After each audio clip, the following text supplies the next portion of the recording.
유엔 안보리의 대북 제재 결의안이 오늘 새벽 만장일치로 통과됐습니다. 오바마 대통령도 성명을 통해 환영 입장을 밝혔습니다. 뉴욕 연결합니다. 김영수 특파원. 네, 뉴욕입니다. 네, 15개 이사국 모두 찬성표를 던지면서 예상대로 만장일치로 채택이 됐지요? 네, 그렇습니다. 초강력 대북 제재 결의안이 만장일치로 채택됐습니다. 유엔 안전보장 이사회는 오늘 전체 회의를 열고 북한의 4차 핵실험과 미사일 발사에 대한 대북 제재 결의안을 놓고 표결을 실시했습니다. 거수 투표로 진행된 표결에서 미국과 중국, 영국과 프랑스, 러시아 등 상임 이사국을 포함해 일본과 스페인, 베네수엘라 등 15개 안보리 이사국이 모두 찬성표를 던졌습니다.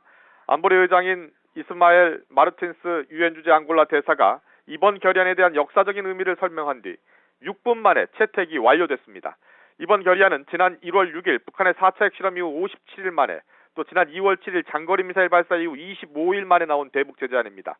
유엔 대북 제재 결의 2270호로 명명된 이번 결의안은 북한이 더 이상 핵과 미사일 개발을 할 수 없도록 김정은 정권의 자금줄, 돈줄을 완전히 차단하는 게 핵심입니다.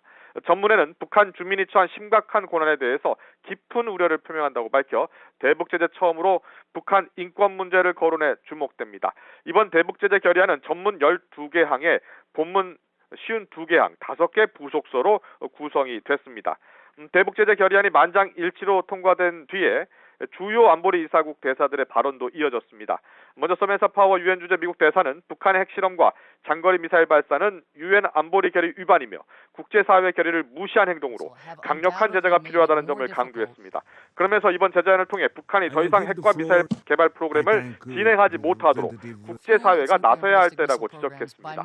요시카와 모토이테 대사도 거듭된 북한의 도발을 국제사회가 나서서 막아야 한다며 결의안에 담긴 모든 조치가 제대로 이행돼야 한다는 점을 강조했습니다. 이어서 류제이 유엔 주재 중국 대사와 비탈리 추르킨 유엔 주재 러시아 대사도 입장을 밝혔는데요. 류제이 중국 대사는 이번 대북 제재안을 통해 북한이 핵과 미사일 개발을 중단해야 한다면서도 한반도 비핵화와 안정을 위해 대화를 통해 문제가 해결돼야 한다고 지적했습니다. 류제이 대사는 그러면서 한반도에 사드 배치를 반대한다는 입장도 거듭 밝혔습니다. 추르킨 러시아 대사도 북한의 핵실험과 장거리 미사일 발사는 안보리 결의 위반이라는 점을 강조하면서 육제회담 등 대화를 통한 해결을 거듭 촉구했습니다. 마지막으로 오준 유엔 주재 한국 대사도 안보리에 나와 북한이 안보리 결의를 위반하는 도발을 중단하기를 기대한다면서 지금 바로 중단하라고 촉구했습니다. 예, 이 대북 제재안 채택에 버락 오바마 미 대통령도 즉각적으로 입장을 밝혔죠. 네, 그렇습니다. 버락 오바마 미 대통령은 유엔 안전보장 이사회가 대북 제재 결의안 2270호를 채택한 것에 대해 공식 성명을 내고 강력하고 단합되며 적절한 국제사회 대응이라며 환영 입장을 밝혔습니다.